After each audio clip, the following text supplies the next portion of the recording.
So that's something that's excellent feedback to get from a third party, not from, as you said, from the spouse or the kids, or will feed your ego a bit more. They'll feed your ego, but they won't help you sell books. Right, that's good. And the point is, once you've finished writing it, this is a product. We're turning your child, your sweat that you've poured out on the paper, and I'm saying, okay, stop. Don't think about it that way anymore. Now it's a product, and we're going to polish this product and make it a saleable product. And to do that, we've got to look at it from the consumer's point of view. Sure. It's a really critical point that I think a lot of people in the audience may not really understand, the fact that this is a product.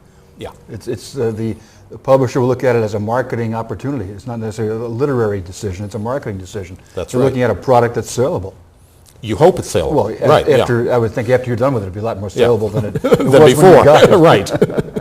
But I just want to make sure the audience recognize the fact that we're talking about products. A book is a product, and it's no matter how much it means to the author and the author's family, that they're living with it for 4 or 5 years, it's their baby. Yeah. As far as the world is concerned, it's another book. Because it's a cold, cruel world out there, and they really don't care about your angst. Right. You know.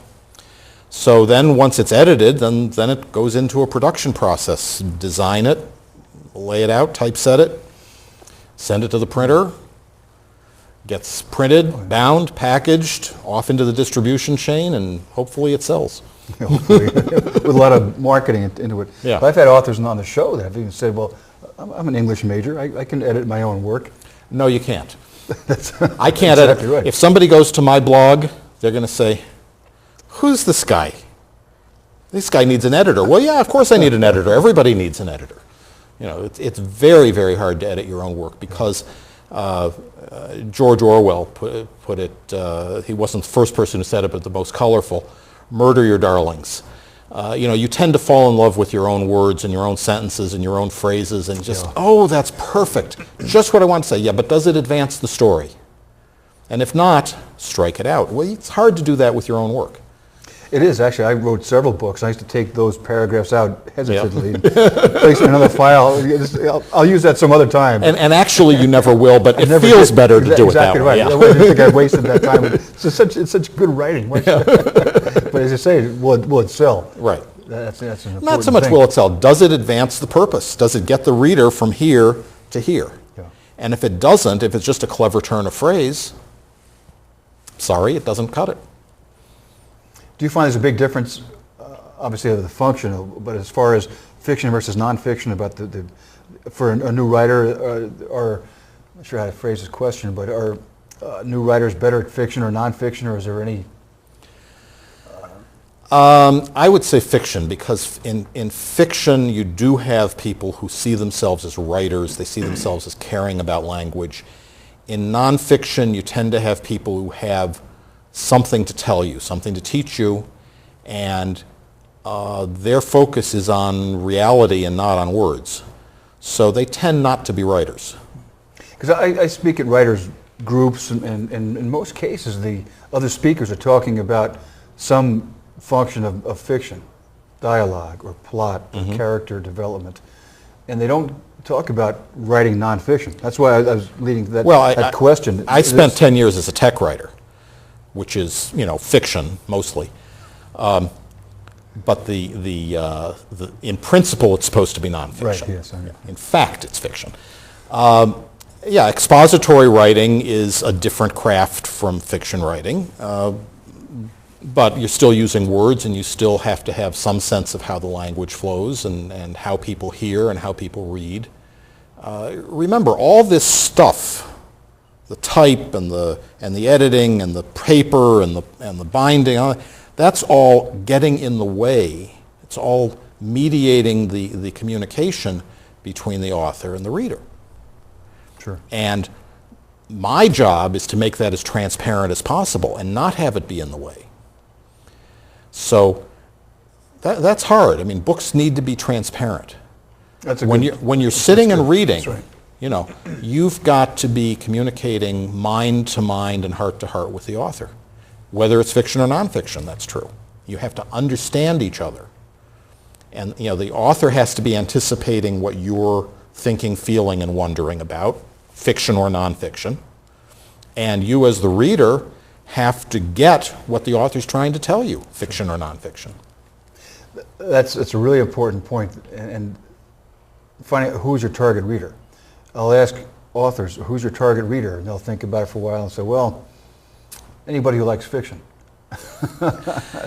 And if you're writing to an individual, as you're suggesting, you need to have an idea who your target reader is before you, or as you're writing your book. I think at least most young fiction writers are really and truly writing to themselves because they don't know anyone else. Maybe they don't even know themselves yet, but they certainly don't know anyone else. I think as writers mature, and this isn't so much about age as about maturity. Sure. You know, you can have a mature 29-year-old. As they mature, they begin to get that the world is full of all kinds of people.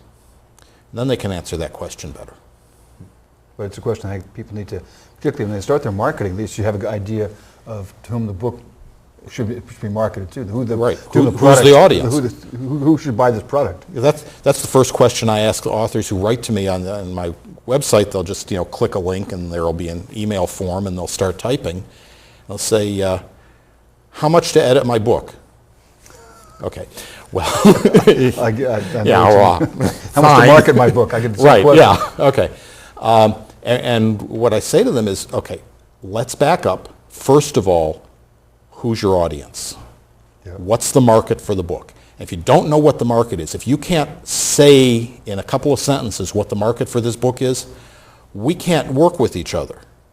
Because I need to know who I'm editing it for, and I need to know that you have some prospect of selling books, because otherwise I'm stealing your money, and I don't want to steal your money. Right. That's good. Some people would not, they would Yeah, steal well- it, but they may edit, or Well, they may provide a service just for the sake of the money. Now you're talking about vanity Yeah, publishing, and yeah. I'm sure you've covered that. Yeah. Yeah. But, anything else you want to say about editing before we get into the design? No, Okay, that's I'm happy. a lot of good information here. Just to hope the audience recognize the fact they should not self-edit and go to somebody who can help them And develop.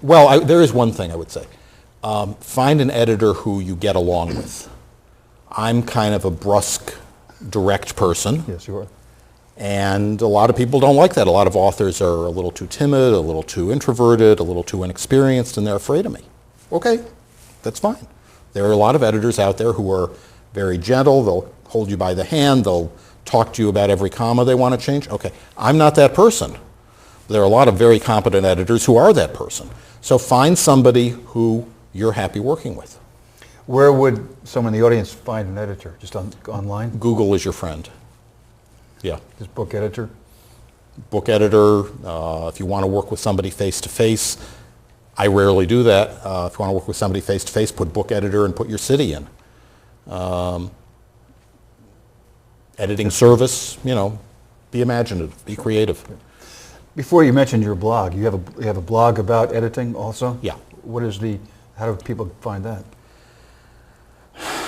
You want me to write it down? You know what an ampersand is? I do. Okay, you know what a virgule is? No. That's a slash, French for comma. Okay. Okay, so my blog is ampersand virgule, one word, .blogspot.com. Okay. Maybe we should write that down. Yeah, maybe somebody should write that down. But okay, so is your blog on, if they Google editing blog? If they Google my name and blog, they'll get it, yeah. Okay. Yeah. Okay. That's